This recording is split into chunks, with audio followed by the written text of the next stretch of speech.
Ал құрметті қыз-келіншектер, бүгін міне Атырау қаласынан үлкен кәсіпкерлер келіп, Динара Уайс бастаған Смарт Ана жобасының директоры Динара Уайс бастаған кәсіпкерлер келді. Осы Құлсары қаласында бірінші бизнес форум жасадым деп. Қош келіп жатсыздар.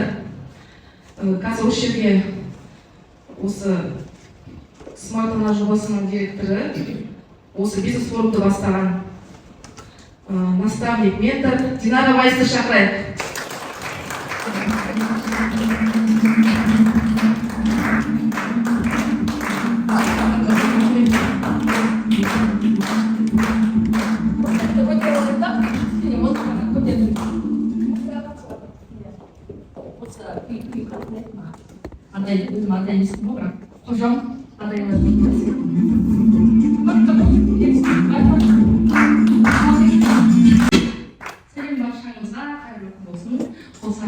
Сіздер осы жерде көргеніне қуаныштымын.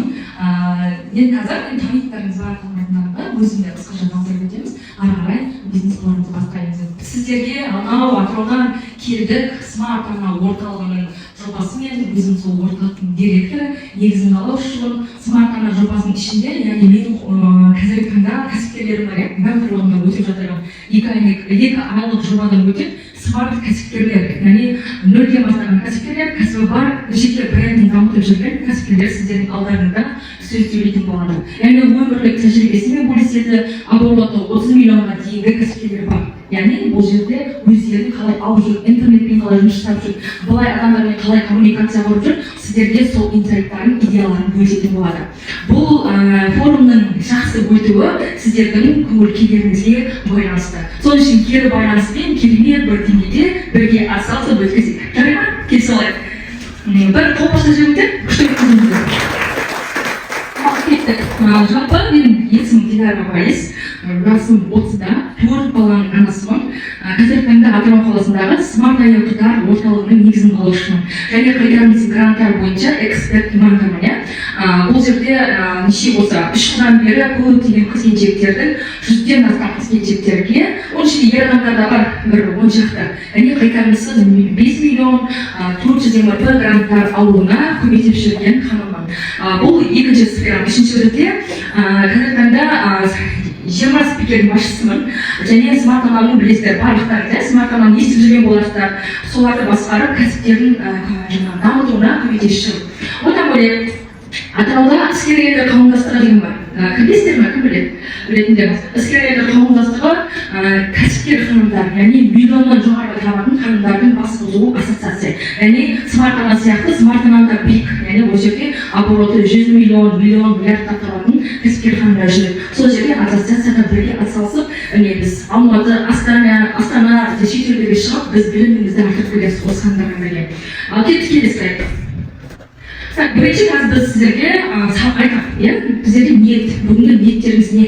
Минуттарыңызға берілді ғой, бүгін не үшін қандай ниетте едіңіздер? Бір айтып едіңіз. Енді жақсы білім алам деген ниетте келіп отырмын. Осы жақсы үлкен аппаратпен жұмыс жасап жүрген, миллиондар тауып жүрген, сол кісілердің жолын берсін, солардың жасап жүрген іс әрекеттерін көріп, үйрену үшін мен өзім негізі мемлекеттік қызметкермін. Әйгерім болады есімім. Алдағы уақытта осы кәсіпке қарай өзім жайлап аяқ бассам бар деген үмітпен келіп отырмын. Қандай кім ниетпен келді? Кім айтады, тағы бір адам айта алсын. Ақтөбе болсаңдар оны айтуым жатта. Мен сертификациялаймын деп, иә? Кім айтады тағы? Қандай ниетпен келдіңіз? Бір мақсат, біріне просто тұтпай таң деген адам бар ма? Просто бар, бірінші сұрап деген сияқты. Жоқ па? Жоқ па да? Бар, бүгін айтып Жеке бренд қалыптастырып жүрмін. Сол қалай сол үшін деп тұрмын да? Дәл осы тақырып болады. Кеттік. Ал бірінші бізде ниет, ниет сіздер қандай ниетте келдіңіздер, ниетіңізді егер басқа ниетте келген болса, тазартып боламыз. Ниетіңізді осы форумнан бір азғантай бір 5% болсын, 10% болсын идея алып кетіп, ары қарай осы форумнан кейін андай өзгеріс болды дейтіндей керемет бір сіздерден озық күтемін, Алла қаласа. ал кетті. Біздерде енді жұмысқа байланысты басқа кірген осы жерде кез келген істі басқарда жаңағыдай форум болсын, ол басқа іс болсын, бізге асылған ниет керек, ең бірінші. Мысалға, кейіннен айтайын. Жаңа айтып жатырсыз ғой, Әйгерім ханым, сіз мемлекеттік жұмыста істеп, алдағы уақытта бизнес бастаған керек. Ол уже ниеттеніп жатырсыз. Кез келген адамда. Сіздерге бұл мүмкін ойыңызда просто жібереді. Мына ойыңызда жібереді. Ертең бастайын, артын бастайын, онын бастайын, келесі жылы бастайын, қарасаң жасың 38-ге 40-ға келіп қалады, немесе бір әлі 30-дасың, ештеңе жасаған жоқсың. Немесе сен қатарлары бәрі тауып жатыр, мен істеп жүрмін деген нәрселер келуі мүмкін адамның ойына да. Сен тауып жүрсің, бірақ кто-то қатып қалды, миллионға қатып қалды, немесе 500 мыңға, 300 мыңға. Әркімнің точкасы әртүрлі да. Ол нәрсе біздің әрекетімізге байланысты. Екінші, сіз не деп жүрсіз ғой? Әрекет бар ма? Әрекеттену керек. Яғни сіз мемлекеттік жұмыста жүресіз да, бірақ жайлап деп әрекеттенесің ғой, қай жерде не бар, сенің жұмысыңа қатысты, қай жерде не істеуге болады, анализ жүргізу керек. Мысалға, сізде мысалға 4 түрлі неше, 3 түрлі неше болуы мүмкін, бастаңғы қызыңыз келіп жүрген, бірақ сізде әрекет болмайтын болса, ол бәрібір әрекет болмайды. Сол үшін бірінші ниеттеніп жүре бермей, екінші әрекетке көшеміз. Кеттік. Үшінші бірде бізде история жоспар болды. Яғни жоспар деген қандай? Сен бүгін әрекетіңе сәйкес мынаны жасай деп жатырған бизнесіңізге жоспар құрасыз. Сенде қанша ақша бар?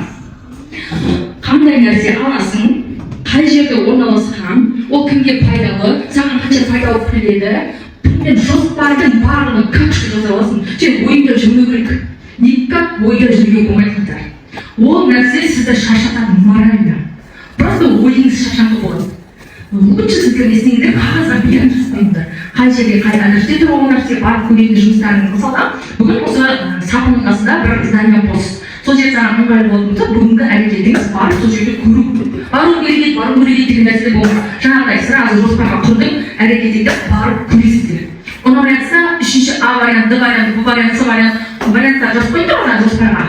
Бірақ сразу сол Б вариант, А вариант, С вариантқа барыңдар. Бәрінің өтіп болғаннан кейін барып шешім қабылдаңыздар. Яғни сразу бір жер ұнап қалды, осы жерде алайын деген нәрсе болмайды. Сразу бірінші қада 4 түрлі вариант жатсаңыздар, 4-іне де міндетті түрде барып көру керек. Мысал ретінде жаңа айтып, сіз бір істі бастағыңыз келеді, одан мүлдем қараң жоқ. Сол мысалы мүмкін сен продукт магазин ашқың келетін шығар, мүмкін косметикалық магазин ашқың келетін, немесе киім сатқың келетін шығар, немесе SMM болғың келетін шығар да, мысалға. Көп қой қазір өзіңіздің мақсатыңызға сәйкес. Дәл білмейтін затыңды сен соның ішіне кіріп қайсың, сағат ешқандай болды, мысалға киім ат шыққан дүкендер болады да, косметика сататын. Жайлап сен ондайға аша алмайсың, біліп тұрсың, бірақ олар қалай клиентпен жұмыс жасап жатыр, неше теңгеден сатып жатыр, қандай акция жариялап жатыр да, мысалға осының барлығын жайлап жүріп зерттейсің. Даже бізде жаңағыдай Алматыда бір неде техник бізде не үйретті да, оқып жүргенімізде. Магазинге кіргізіп, жаңағыдай өзің ұнаған жұмысыңа барасың, 3 күн сол жерде жүресің зерттеп. Просто бірге сатып аласың, бірінші сатып аласың, или бірінші бір помада сатып аласың, ол қалай сатты деген сияқты да, зерттейсің. Даже былай бар, продамдар айтады, сен даже сол жерде бәрі жұмыс істеп көр дейді. Көрдіңіз, ұнай ма, SMM деген сондай ғой, мысалы сен ұнай ма, просто просто қызығып, SMM-мен бірінші үйренесің, жайлап істеп көресің, оны оңай болуы мүмкін деген сияқты. Сіздер міндетті түрде ол нәрсені зерттеп, кәдімгідей жоспарлаңыздар. Мақсатты жоспар деген не? Енді жоспар бөлек қой, басынан құрдың, барлығын әрекет еттің, мақсатты жоспар деген не? Кім айтады? Примерно. Мақсатты жоспар. Білмейсіздер ме? Мақсатты жоспар дегеніміз бұл сен уже жұмысыңды бастадыңыз, мысалға айтады бүгін оны күні сен күшті болып айтқанда жасадың, скидка жасадың, елден бері шақырдың. Мақсатты жоспар деген уже келесі айдың 10-ында сен істейсің. Уже сен жазбай көресің. Келесі айдың 10-ында уже сенде қандай акция болады, қандай скидка болады клиенттер шақыру үшін. Одан келесі айдың 10-ында тағы не болады? Яғни мақсатты жоспар деген ең баста енді отқан кәсіпкерлерге айтарым, ең азы 6 айға жоспар қойып қойыңыздар. Мақсатпен. Примерно қазір сен бірінші айда 300 мың теңге табыс оборотқа шығуың мүмкінсің, пайдасы 100 мың теңге. Екінші айда 600 мыңға көтеруің мүмкінсің, пайдасы 100 мың теңге деген сияқты. Яғни оны пайдасын көтеру үшін сен де міндетті түрде соған сәйкес жаңағыдай техникалар қолданып отырасың ай сайын.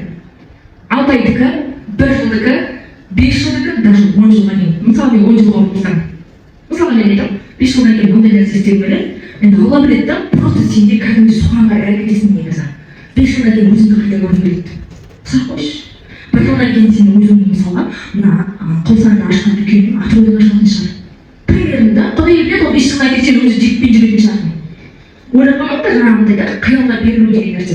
Қиялға да беріліп, міндетті түрде жұмыс бар, мақсатты жұмыс бар. Сен қайда барасың, не істейсің, уже 5 жылға қойып тастаған дұрыс. Өйткені оборотты соған сәйкес қалады. Сіз уже осы айда істейтін әрекетіңізді келесі айға жоспарлаңыз. Міндетті түрде сен қандай скидка жасайсың, кімдерді шақырасың, кімге реклама бересің, алдын ала мақсатты жоспар құрамыз. Алдын ала. Я ешкімге айтпаймыз, мен ешкімге айтпаймыз, алдын ала мақсат. Сосын андай бар. Құрбыларыңызға форма бар, олардан құрбы бар, солар чайға шақырасың. Кімдер шешесіз. Пример дүкенмен шақырсаң да болады. Сосын айтасың, біздің магазинде осындай скидка не жасалмайды деп бір айтып береді. Қандай скидка жасайын, қандай акция жасайын, сен айтасыңдар, ол қандай заттар күшті өтеді десе, бәрін айтып күшті ана дейді, саған клиенттер өтетін береді. Сосын сен дұрыс. Міндетті түрде айналаңызда адамдар данжылауы елде жоқ нәрсені неше адам үшін өзгеріп береді. Қосағы осы не жетіспейді бізге десең бар ғой. Біз анау балаларымызды алып керек, анау керек, мынау керек, мынандай камера көрсетер керек, бірдеңе істеу керек, уже бар ғой. Сол бәрін жазылыңдар тізіп. Сосын міндетті түрде апорт жасаймыз. Чаттарға, қағаз, брошюрка бар ғой, арнамызда қағаздар болады ғой, сондайларға жазамыз. 4 түрлі ниша. Примерно әкімшіліктерге сәттілік болып бар ғой. Біздің ауылға не керек деген. Ол бар ғой, негізі көп кәсіпкерлер жаңа нәрсе жасайды. Көп мықты кәсіпкерлер жаңа нәрсе. Соған адамдар толық не істейді. Ол білмейді оны, ана апорт бір персонажында айтқан. Бізге мынау керек дейді, галстук қойып кетеді. Санайсың өтірік. Алып басында балалар ойын сауық алаңын қалады. Пожалуйста. Мысалы, жүз адам няня начальство. Балаларды шақырып болды. Мысалы, паралар есің, сенде не причина? Жоқ, ана басқаша болу керек. Ол нәрсе бір нәрсені шектеп қалмаңыз да, бар дегеніміз, бар болғанын өте керемет. Бар болған жерде сендер көрсесіңдер. Бір нәрсе, бір бизнес тұрған жерде ол бизнес сол моментте қалып тұра береді. Екінші бизнес дәл сондай бизнес ашылып, басқаша форматта екеуі шашады. Мынандай жасамайды, мен мындай жасаймын да, сосын не істейді, мына қала дамиды. Бар деп ойлап қалмаңыздар, керісінше сол нәрсені жасаңыздар. Кімнің проектісі атырады, осы қалада дәл сондай нәрсе жасайсыңдар ғой. Клиенттер тұратын ол жерге барады. Мен анау екінші деген сияқты. Сондай бар деген нәрсені айтып тастаймыз. Соның новый ашамыз. Кеттік. Кеттік. Тағы бір бас жіберіңіз. Өз нишанды қалай ақтайсыз? Осы нәрсеге тоқтап көрейік. Өз нишанды. Мысалы сізде ешқандай ниша жоқ деп айтайық. Ниша бар болса да сіз әлі білмейсіз.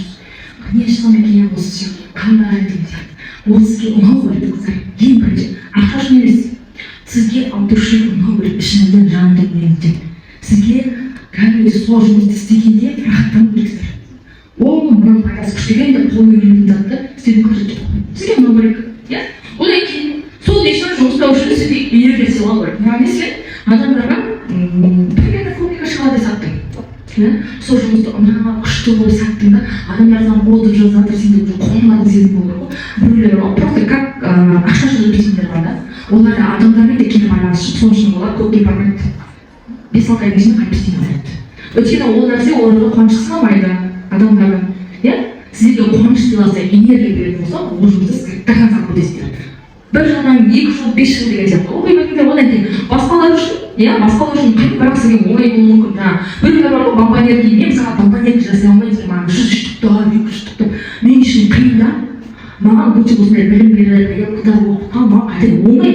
Бірақ бомбонеркіні жасап, бәлен штук саттым деген металл беремін, мен шын айтамын. Менің нем жетпейді, оған терпением жетпейді да. Бірақ оларға не істейді, оған өзіне оңай адамдарды. Өздеріне оңай да, ол соны жақсы көретін күшті қылып жасап, адамдарға берген кезде ол қуанады. Мен баған берген күшті қылып қарсы біреулер бар, протода да сірі, керемет қылып қойды, пожалуйста. Сосын сіздерге басқаларға қиын болған емес, сіздерге оңай болу керек. Еркектік, сосын қабілетіңіз бар, бірақ та білім жоқ. Мысалы сіз бірдеңе ұнап тұрсыз жаңағыдай, бірақ сіз оны мүлдем білмейсіз. Мүлдем істеп көрмегенсіз. Сол нәрсе алдынан шыға береді, инстаграмнан шыға береді. Осындай істерін біледі дейсің, бірақ мүлдем білім жоқ. Бірақ білім алуға болады. Білім алуға болады. Барып, көріп,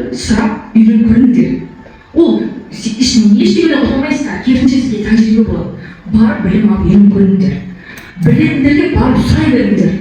Бізде мынадай нәрсе бар да, жақында маған кәсіпкер келді да, кәсіпкер өзің сияқты ғой, сенен бір ақыл сұрай бердім, бірақ ұялып өзім жаңағыдай қалай айтсам екен дейді да, андай білмеймін, сен маған айтпайтын сияқтысың дейді да. Мен сенен сұра мен айтамын деп отырмын ғой, сұрады, мен айтып бердім, сен қызғанбайсың ба сонда дейді, не үшін қызғанамын? Адамдар өзі ойлап жүр да, мені қызғанған ештеңе айтпайды, бұл деп ондай нәрсе өздері ойлап жүрсіздер. Ол айту керек, айта беретін адам негізінде да, бірақ сіздер ішкі сезімдеріңіз мысалға солай нәрсені ойлап жүресіздер. Маған айтпайды, бәрі мен бармай ақ қояйын деп. Бұл нәрсені қою керек. Ұялмаңдар, барып сұрап, мен сізден сұрайын деп едім, осындай бір интересім, қызығушылығым бар деп. Сұранудан ешқашан ұялмаңдар, конкретно бара беріңдер. Сол істі үздіксіз істеуге дайынсыз ғой, былай қарағанда жақсы көру керек. Басқаларға пайдалы болу керек. Әрине енді пайдасыз жұмыс жоқ қой, бірақ кейбір жұмыстар бар еді пайдасы. Мен ойлаймын, жаңағы көп блогерлер лайфстайл блогерлер айтамын да. Сынай айтамын, лайфстайл блогерлер пайдалы болуға тырысыңдар. Біреу алма болсын, бір жер бірдеңе ақшалатып бесплатно салып беріңдер дейміз. Блогерлер бақыңыз жұмыс етті. Қоса бір әйел блогер көрген жоқпын. Кім бар әйел блогер? Кім? Дамымаған дос.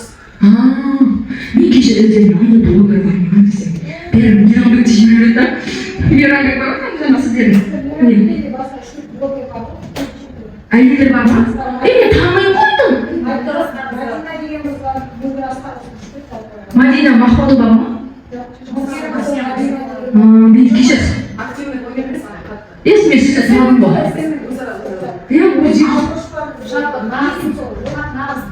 Өзі жоқ, өздерін бизнестерін дамытып,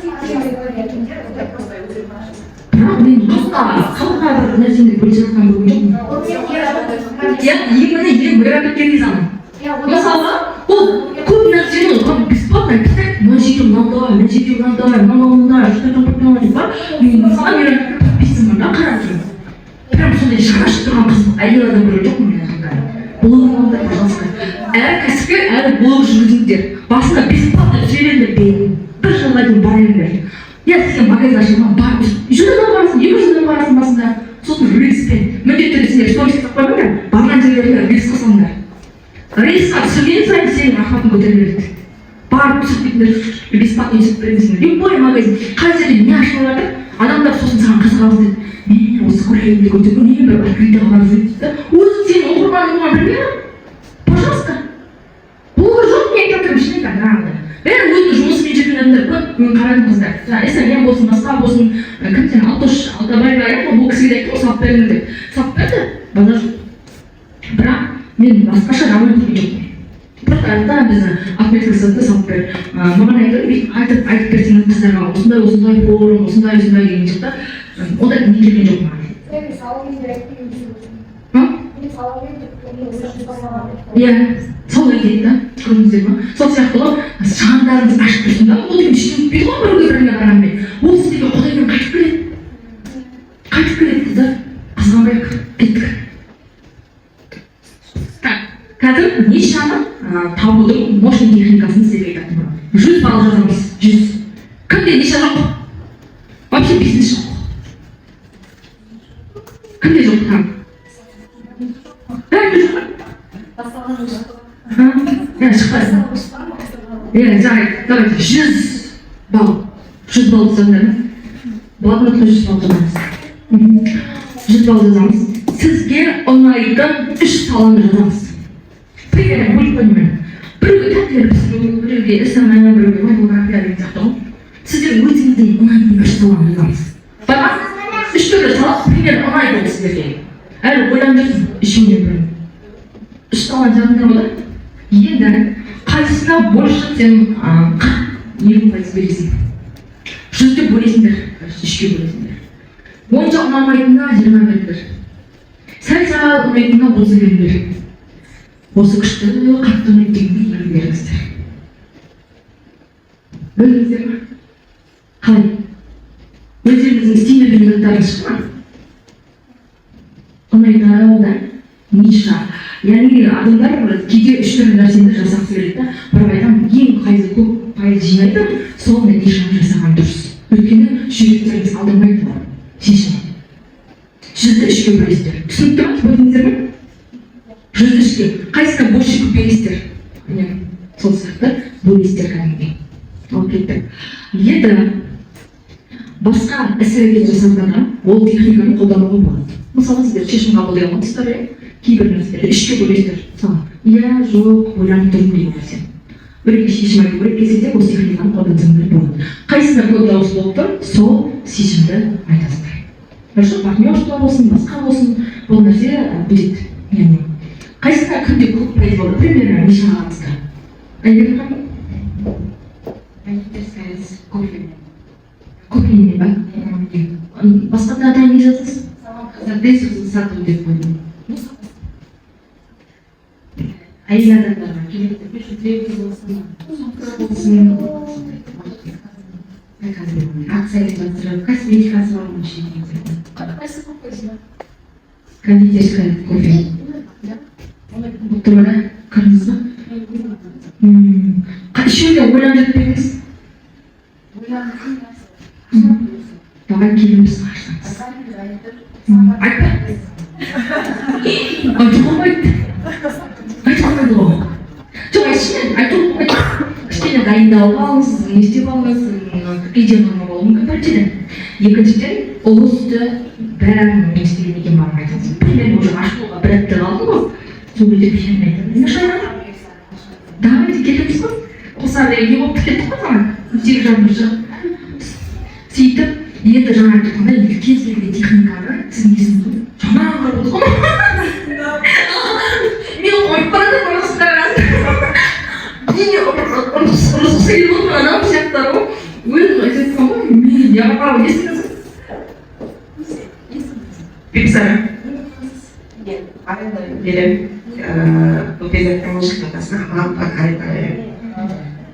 pakai so Неше zaman келді ғой? Жоқ, сонда істемеңіз ба? Болды, сіз істеп қалыңыз мәнерлер сол. Оның қасына күшті идеялар сол болады негізі. Иә, давайте сол күні балаларға ұстап алыңыз да. Кіміз бана? Уже түрінде көріңіздер да, ой нетіп жатыр. Сол сияқты алып кеттік. Жеке бренд деген не? Оқығанмен түспейсіздер ондай сөз болды. Примерно өздеріңіздің жалпылама ойларыңызбен жеке бренд деген не? Кім айтады? Микрофонмен сөйлейікші.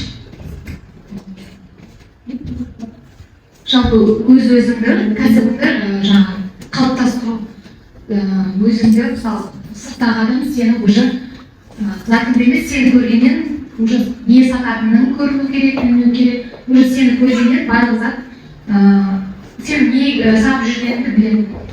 Жеке бренд. Енді жалпы мына қағазды алсам болды ма? Аяқ киіммен баспаймыз деген сай басалып кетеді ма? Екі көре береді. Онда адамдар сондаймыз ғой, бірдеңе жазып қойса аяқ киіммен баспаймыз деп тұрды. Қайтадан қарайды. Жеке бренд деген шынымен, жеке бренд деген сол адамның түрін көрген кезінде ол адамның сразу не сататындығын еске алу. Немесе сен өзің жоқсың да, бірақ сол кісінің логотипін көрсең, көшеде кетіп бара жатқанда, сол кісінің сататын затын көрген кезде адамдар есіне алып, міне сәуле сатады ғой деген сияқты. Мен қазір достарымда сәуле ханым танитын болғанын айтып отырмын да, мысалы, Кабулдың сендердің өтіп жатқанда сәуле ханым ғой деген сияқты уже адамдарда түсінік қалыптаса білу. Яғни жеке бренд сіздің ол жеке деген адамға айтылмайды ғой. Товарға да айтқан, кез келген нәрсеге. Ол кез келген логотип болсын, дизайн болсын, адамның қалыптасуы болсын, компания болсын, жеке бренд деген сол. Яғни адамдардың барлығы ой өте береді. Адам болсын, компания болсын, өмір болсын. Кеттік. Мынау қандай бренд? Мысалы, сен ұшынан бұру. Бәрін сен қаршы. Маркетинг қалай ұшып тұр да? Балаға не біледі ол мұнан бау? Қандай телефон айбау дейді. Қалай сонда қалай адамдар есінде қалып тұр? Сендер сондай болыңдар. Пожалуйста. Бола аласыңдар. Бұл товар кәдімгідей, бұл қолмен ұстайтын телефон. Ол сен түріне қарасаң айфон дейді, айфон десең телефонның көз алдына келеді. Уже көз алдына келіп тұр. Сондай адамдардың миына сіңіріп тастағанда Кока-кола деген соң Кока-коланың көз алдына келеді дейді ше. Кока-кола көрген кезде аты есіңізге келеді. Кока-кола екендігі. Яғни қалай маркетингді дамытып тастаған сондай адамдардың автомат аузыңызға келеді аты пу деген сияқты. Жеке бренд деген осындай компания болсын, басқа болсын, сразу адамдардың көз алдына келіп шалт етіп тұр. Кеттік. Налаңдар.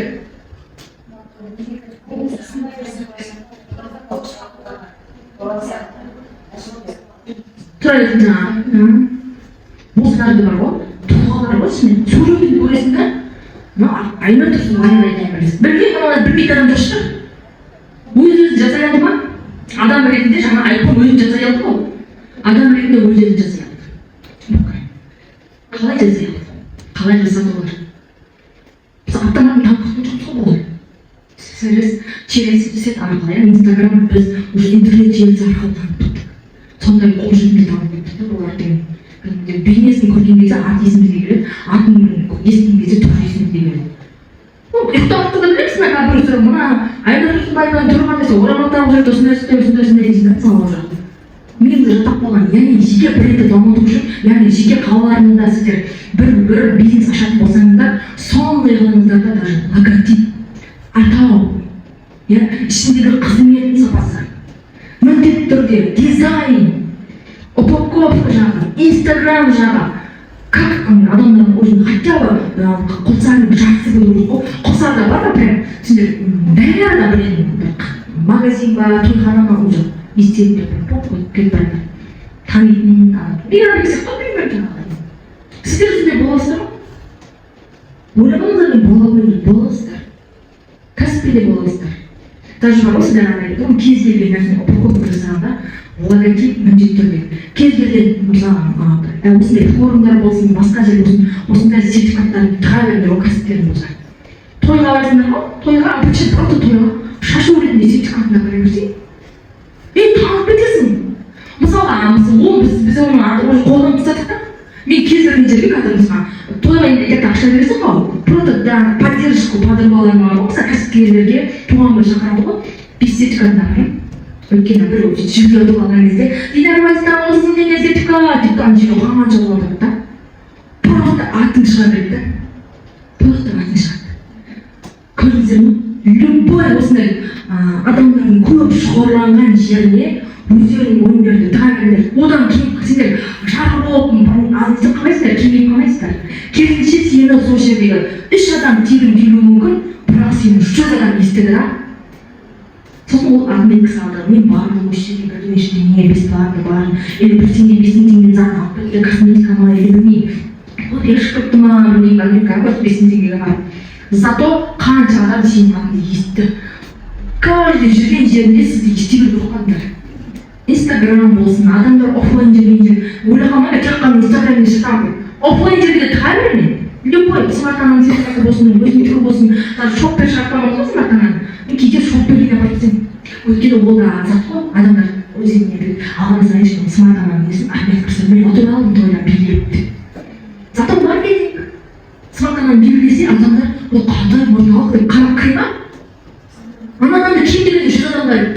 100 адамның көзінің алдында менің логотипім шығып, уже қызығып соның бір 10 клип болды. Пожалуйста, кеттік. Ал оның қандай бренд?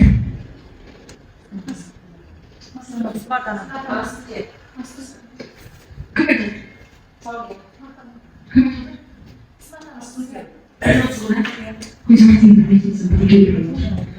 Смартфонның Мына атырауда бәрібір істеген не дейін білесіз ба смартфоннан? Атырауда шыққан уже розовый құсты бекпей тұрған кейін смартфоннан кейін біледі. Уже менің уже бәрі Марина түсті есіне түседі ғой. Марина түсті ғой, есіне түседі. Любой кәсіпкерге барам ғой мен. Сенің өтіп Марина түсті есіне түседі дейді маған айтады. Сіз ассоциировать Иә, көрдіңіз ба?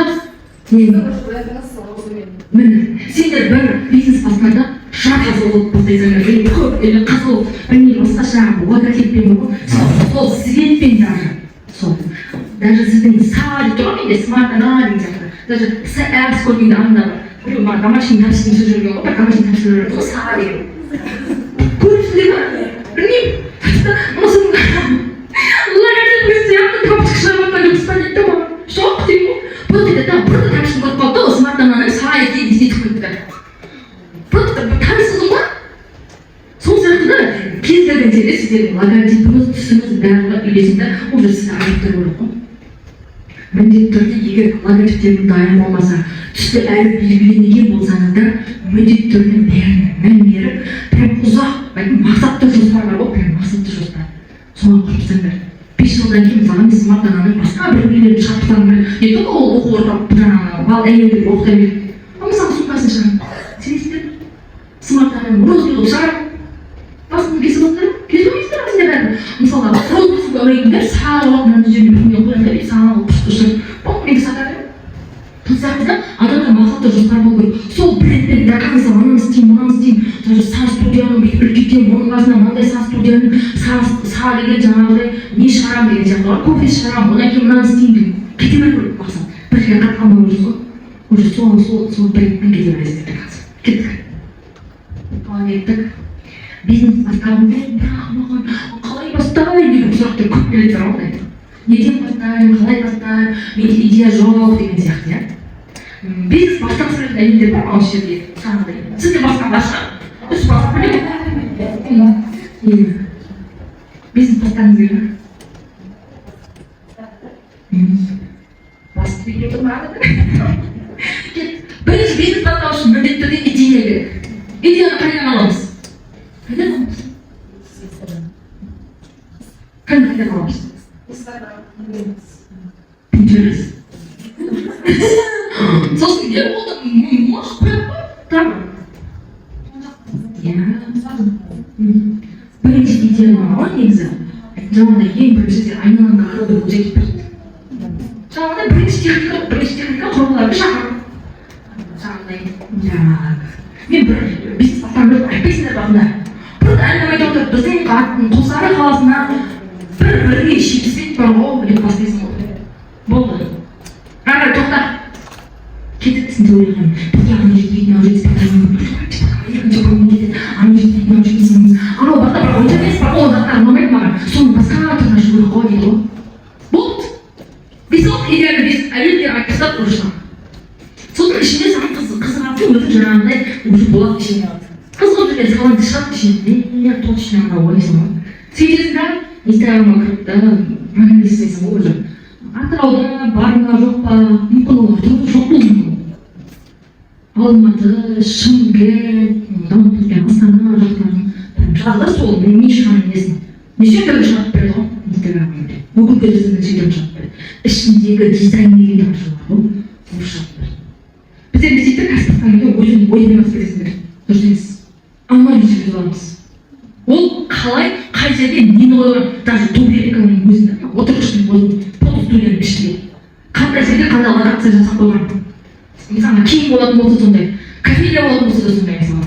Қай жерде қайындай тұр, есіктің алдында тұрма ол кофейняның несі, или кіреберісінде қандай отырғыштар тұр, қандай жаңағыдай светтері қандай, ол сенің логотипің бәрі сәйкес болу керек қой. Анализ жасаймыз, анализ. Түсініктіңіздер? Жаңағыда қалаларды бүткілген анализ жасаймыз да, сосын өзінің ортақ бір шешім шығады. Сосын міндетті түрде оның қаражатын қарастырамыз. Қаражатты қойдырып, идеяңызды отырып бар, менде қаражат қайдан. Идеядан кейін бізде бір шынымен мотивация керек. Мотивацияны қайдан аламыз ба? Баламның күйеуімен деп айтпақпын ба?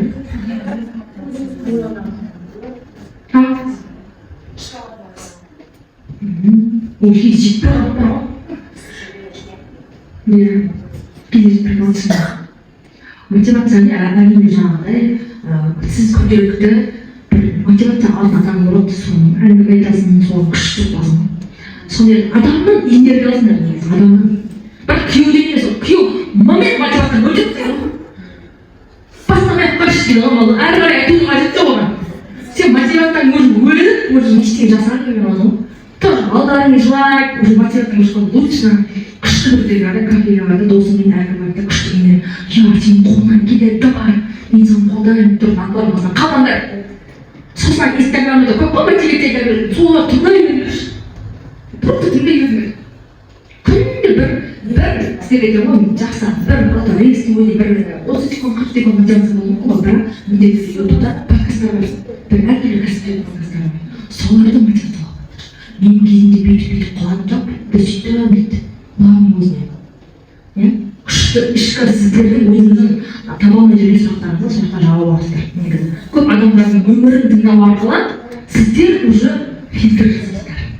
Значит, мынандай екен, мынадан беткен екен деген сияқты. Мотивация солай, сіздер уже энергия адамнан алып, одан кейін бір интернеттен қарайсыздар ғой. Өзіңіз ұнайтын бір тұлғаларыңыз болады негізі. Осыдан бір үнер үзбей отыратын. Сосын бірақ ешкім идеясынан көтеру болмайды. Кеттік. Так, жазылған жүйелі жоспар, бағана айттым я, міндетті түрде сіздерге бизнес бастау үшін жоспар керек. Міндетті түрде жоспар керек. Жоспар болмаған бизнесте ешқашан оның ұзаққа бармайды. Бірінші ай не істейсің, екінші ай не істейсің, үшінші ай не істейсің, даже жылдың аяғында не істейсің, бір жылдықта сен кімді шақырасың даже. Ол ойлағанда мен бүгін аштан ертең жауап қаламын деген ойлап келу керек. Сіз тек қана алдыңғы жақсы ниетті жоспар болу керек, мақсатты жоспар болу керек. Сосын жүйелі маркетинг деген ол примерно сен уже алдын ала Instagram, TikTok, я даже когда-то OLX дейді сата аласың, любой нәрсені, сіздер міндетті түрде. Сосын офлайн сатуда жаңағы маркетинг деген ол тек қана Instagram емес қой, мынандай сертификаттарды любой жерге тыға бересіңдер. Сосын кез келген жерге барған кезде өздеріңді көрсетіп айтасыңдар, даже кіммен салсаңдар, менің осындай, мен осындай бизнес бар. Я дәл осы жерде отырған оның бәрінен 10% қысқартқан. Пожалуйста. Олар саған көмек бола ма? Кез келген жерде таныстыққа барасыңдар ғой. Любой бір ортаға, сол кезде сендер бизнестерді танымаңдар басында. Маркетинг ол. Ұялмаңдар. Бізде Атырауда, мен өз Атырауда тұрмысым ғой, бір Атырауда көбісі өзінің бизнесін айтуға ұялады. Точно айта алмайсың. Оны дұрыс емес, айта беріңдер. Зато күшті өзіңдер негізінен осы жерге қанша адам отыр, біздің бір 15 жаңа жаққа адам отыр, осылар бір нақты бір нәтижеге жетеді деп ойлаймын. Өйткені осы нәрселерді есту олардың өмірінде бір андай болса нәрселер жетеді. Айталдым ғой, мен оған дейін 8 жылдың ішінде 7 түрлі кәсіпті көріп Атырауда жүрдім. Бірақ өзімді таптым, саған ғана орталығым. Оған дейін жаңағыдай киімдер дүкені киімдер саттым, дүкен ашып, асхана ашып көрдім, тамақ сатып көрдім, тоқ сатып көрдім, SMM болдым, майдаларызда болып көрдім. Вообще айтқанда 7 түрлі сала істеп, 7-ші смартамамен қосқаным ғой. Смартама менің жан дүнием кетті. Қазір бір жылдың ішінде жеке брендімді момент дамытдым ғой. Ол сізде жаңағыда маркетинг деген қайнап жатыр ғой, ішінде сертификат болсын, өзіңнің товарыңды шығарып болсын, жаңағыдай бір кез келген жерге барып өзіңді тыға бересің ғой. Адамдар көп жерге барып, мысалға мына жерге болады деп, белгілі бір кәсіпкер келіп, мысалға бар ғой, Динарайсың форумына мен демеуші болған, примерно айтады ғой, маған керек емес қой баяғыны. Ол біздің жерге 20 адамды клиент қылып алады дейді ғой. Келіп, просто мынандай емесін сертификатын бір 10% жеңілдетсін күтіп болады дейді. Сөйтіп барасыздар ма? Мысалы, детский магазин келсін сендерге. Ертең мысалы осы жерде отырған барлығын істеп шақырып, сендерге 20% жеңілдеп беремін. Бір айдың ішінде сендерді уже күтемін, бір айдың ішінде сол скидкаларың кетпейді. Уже сендер детский киім алатын кезде оған барасыңдар. Клиентсіңдер ма? Клиент, пожалуйста. Сөйтіп өздеріңді тығыңдар любой жерге. А студия мысалы тойларына нелерге барса, там жаңағыдай тамадалармен күшті серьезный болыңдар. Фотостудия дейді ғой барлығы, иә? Таймингс, любой жерге таймингс сертификатында. 10%, 20% скидка жасаймын, неше түрлі идея көп негізі, қатысып кеткен көп. Хорошо? Кеттік. Так, жаңағы блогерлерде одан кейін кіріс шығында міндетті түрде есептейсіздер. Қанша пайда келеді, қанша сендерден шығып келеді. Бір жылдықтағы шығынды есептеу керек. Иә? Кеттік. Арендаға нәрсе мысалға? Аренда. Мысалы, арендасын сен алдын ала жазып қойсың. Қанша шығын шығады, қанша адам. Мысалға дейді сен бүйтіп есептеу болады. Күніне таңертең 9-дан 6-ға дейін сағат неше теңге? 10 мың теңге, иә? 10 мың теңгеден күнде 2 сағат өтеп өтпей ма? 2 сағат өтеп. Иә? Бірақ сіз міндетті түрде сіз 6 сағат өту үшін бір нәрсе жасауыңыз керек. Иә? Ойланасыз. Ол айтам өзіңіз керек.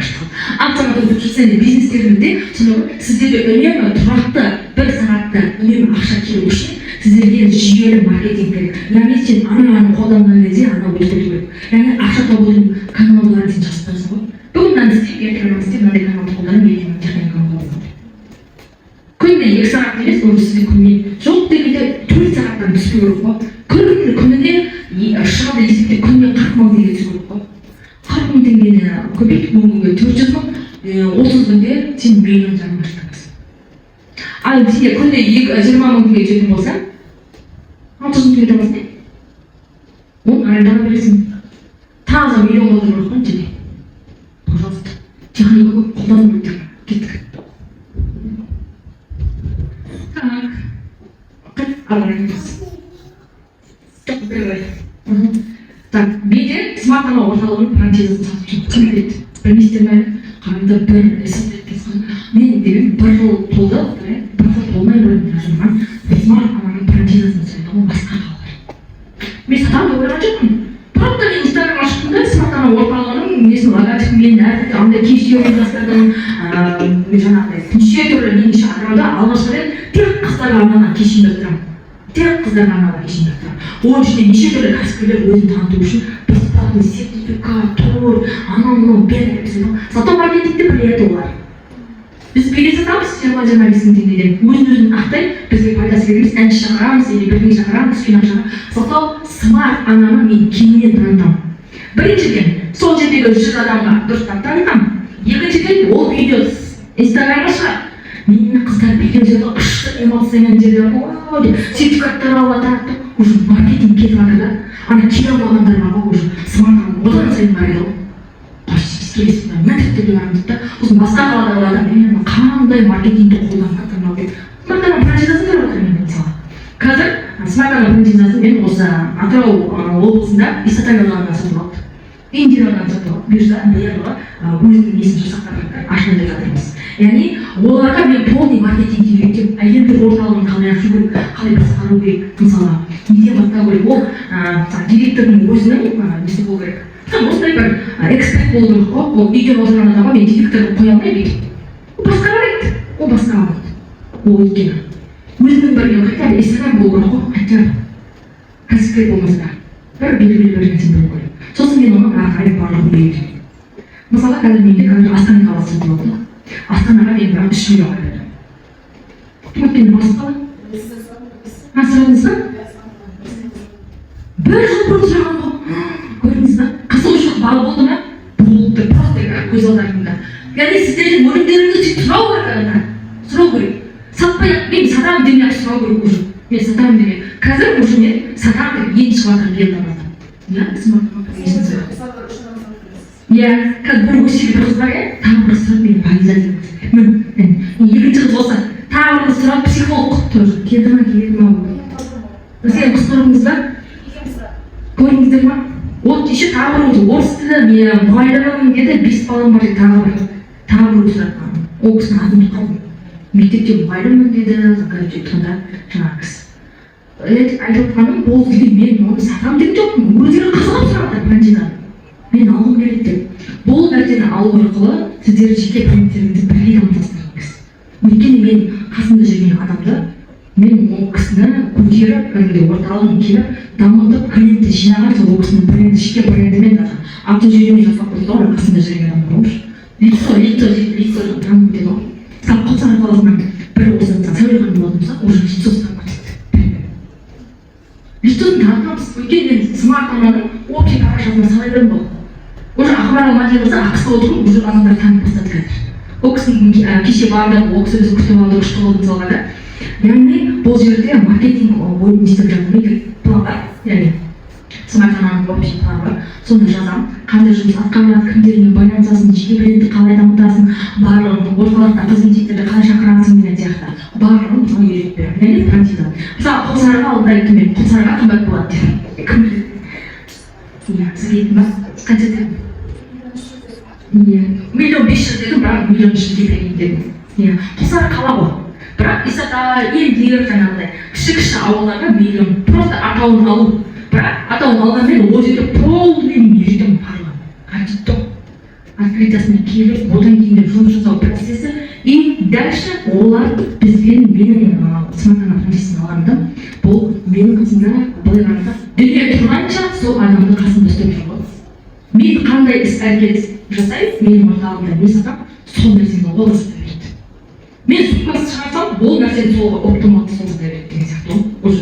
Соның директоры шешеге брендін береді. Яғни сондай схема болып қойды, әйелдердің бұл жерде ассоциациясы үлкен деңгейде көтерілуі сондай. кеттік. Және бұл емес барлық нәрсе маркетинг, даму, бала программасы, қалай сүйемелдеу керек барлығы, логотип, барлығы біледі мысалы. Кеттік. Саламатсыз ба? Келіңіз.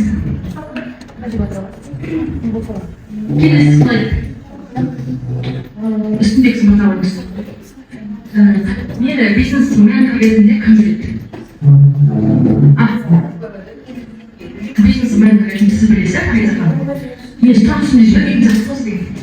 Сақтап қойған Фариза ханым. Жеке брендімді дамытуға кім біледі сізде білмейсіздер? Кіммен немен алсам өте тек қана смартфонмен жүреді ойлап қойдыңыздар. Менде мындай мақсат бар. Жеке бренд дамытуға арналған программа, яғни бизнес-менеджер ретінде нөлден бастайтын кәсіпкерлерді жеке бренд дамытуға көмектесіп кәсібін бастырам. Мысалы істеп жүрген кәсіпкеріңіз болуы мүмкін. Соны екі тілдегі сіздерге үйретемін. Яғни 3-2 дейін табысқа шығаруға. Немесе сіздердің өз парақшаларыңызды таныла алмай жүрген болсаңдар, аурулықтарыңызды көтере алмай жүрген болсаңдар, яғни көмектесемін. Ода менде жеке оқу миллион теңге. Миллион. 2 ай облыстар, 2 айдан кейін тағы сүйемелдеу болады. Яғни өзіңіздің аттарыңызды шығаруға. Қазір шығатын кәсіпкерлер солай менің қасымда жүріп, материалымды алып, жеке брендтерін танытып, продажаларын көтеріп жүрген кәсіпкерлер шығады. Сосын менде не бар? Толперлік 600 теңге бар. Келесінде менде тұрған жеке разбой 1 сағаттық. Мысалы сіздердің өздеріңізге разбой керек. Жеке өзіңіздің бизнесіңізге арналған. 1 сағаттық 30 теңге тұрады. Қазір соны сертификатын ойнатамын. Және активный болсаңдар күшті ойнатамын. Сосын бұл жерде бизнес аттары бар менде. Яғни общий токен бар бизнес аттарға қатысып, өз нишаларыңызға арналған техникаларды алып жүруге болады. Кеттік. Енді дәл қазір осы 30 теңге тұратын сертификатты ойлатып, үшеу алып қана. 3 адамға берсіндер. Тегін Атырауға барасыздар, орналасыздар. Бизнеске қатысты, бизнесті нөлден бастағысы келетін болсын, жеке бренд дамытқысы келетін болсын, кез келеді. Так, список. Менде телефон бере аласыз ба?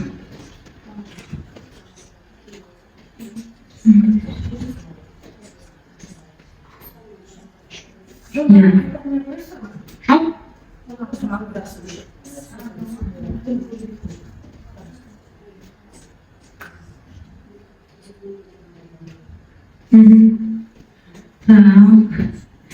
Бірінен 20-ның арасында бір сан айтыңызшы.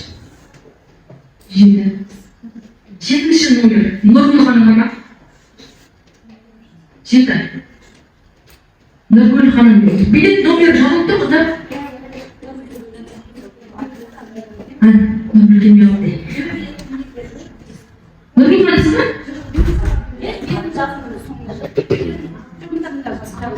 Қайтам. 1-ден бастап 19-ға дейін. 3. Үшінші кімдікі? Қарагөз. Келіңіз.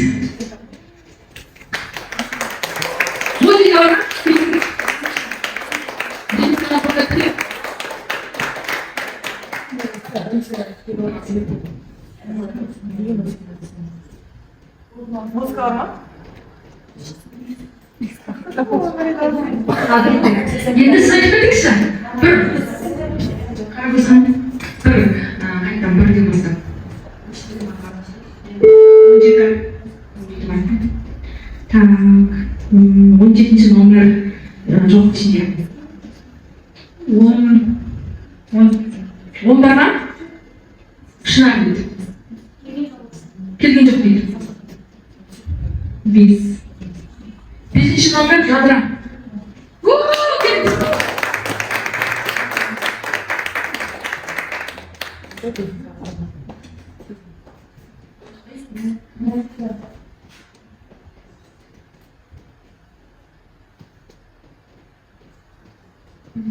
Сосын мыналар ғой, мен ойнатпаймын сіз дегенім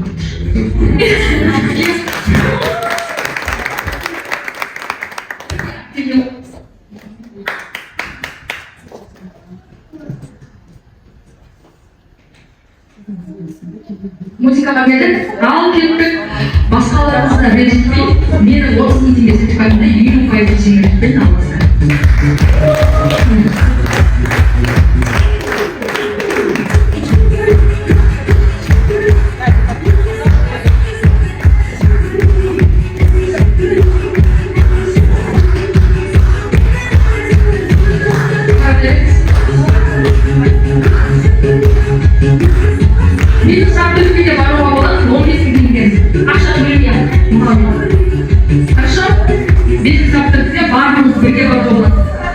иә күшті өткізеді сол кезде бәріміз бір экономистпен машина автобусқа бірге кеше ақтаудың қасында барлығымыз бірге барамыз иә атырау шулатпайсың бар стоп парканың басында жолын алып еді жалпы жеке гранту деген ой тек қана қабілетті адамдарға сататын ешкімге үй алмаңыздар еш қысылмаңыздар өзіңіздің бизнесіңізді дамыту үшін болашағыңыздың болашағын ойлау үшін өзіңізді екі адамдар болғанда үй алмай ешқашан ешкім сөзіне мән бермеңіздер адамдар айтады атырауда сізге бір менсінде болсын мотивация болсын атырауға келдім ғой мен жарқын болып келдім мен оңтүстік мен алматы облысы талғар ауданында иә негізі туылған жерім өзбекстан ташкентте иә туылған жерім бірақ алматыда өстім алматыда оқып бітірдім да бірақ шымкентке келмей деймін шымкентте 15 күн келін болдым да айдала атырауға қалдым күйеуім кәсіпкер күйеуімнен басқа ешкімді танымаймын ғой сөйтіп бірақ бұдан кейін көршілер бәріне танысамын сәлем қалай деймін танысамын кеше сөйтіп қалаймын адамның өзінен айналасына адам жинау өзінен сен ашық болсаң сен елге көмектесетін адам болсаң сен даже бір айдың ішінде қосағын ұстай аласың бір айдың ішінде сол біз әйелдер бүйтеміз бір кішкене қойып барғымыз келді қасына сол намыс бермейді ғой ондай болғанда кетіп сәлем қалайсың қалай жасың ба ашық болып бір біріне көмектесіп әйелде адамдар бір кісі бар ғой күшті көмектесіңдер ғой осы жердегі бір неше адам болсыңдар барлығын біріктіріп бір аяқ жасаңдар қолсаларға жоқ бар еді пожалуйста бүйтіп моментально өтесіңдер ғой әрбірін әртүрлі салада соның ішінде наркотик ештеңе қоймаңдар мен деген айтып ғой 8 жылдың ішінде 9 жылдың ішінде атырауда почти бәрін танып жатыр атырау қаласында күйеуім айтады ғой даже 17 жылдан бері кәсіп жасап мен кәсібім туралы біледі мен туралы білмейді дейді жеке біледі деген уже өзін білмейді ғой тауар туралы біледі компаниясы туралы біледі бірақ оның негізін кім қалады қалай қалады никак білмейді ал қазіргі заманда бәрін болады сен не жасап жатқаныңды каждый шағын инстаграмға салып отыр телефон өтесің момент сосын комплимент болмасын өздеріңе түрін қойсақ бетін қойсақ аяғын қойсақ ботын қойсақ деген бар ғой бас құдай сөйтіп жаратты қабылдап болды құдай осылай жаратты енді маған айтқаннан брекет бар ғой менде даже брекетпен жүгірудің өзі оңай емес деп барғанда еще тістерді алып тастайды біреу қайдан салады деген сияқты ғой 2 жылдан бері брекетпен жүріп эфирге шығамын біреуде тіс жоқ та мына жерде таңғы ішінде тіс жоқ сөйлей бересің мен білімім бар ғой тісім ештеңе ұялам өмірім аяғында енді мен 2-3 жылға дейін қашып жүрген ғой тісім жоқ деп мен қалай бұл солай бұл да өмір солай болып жатыр да ұялмау керек сендер тістерің бар ма шынында енді шын айтамын да комплимент ұстамаймыз өзімізге ұялмаймыз ешқашан қорықпаймыз ештеңеден тек қана мақсаттарың үшін армандарың үшін өздеріңе өсу үшін әрекет етеміз тек қана әрекет етіп қоймаңдар бас тек алға қарай газды басасың торғызды керек кезде басасың керек кезде торғызды ұмытып кетіңдер шын айтамын ал қалай болды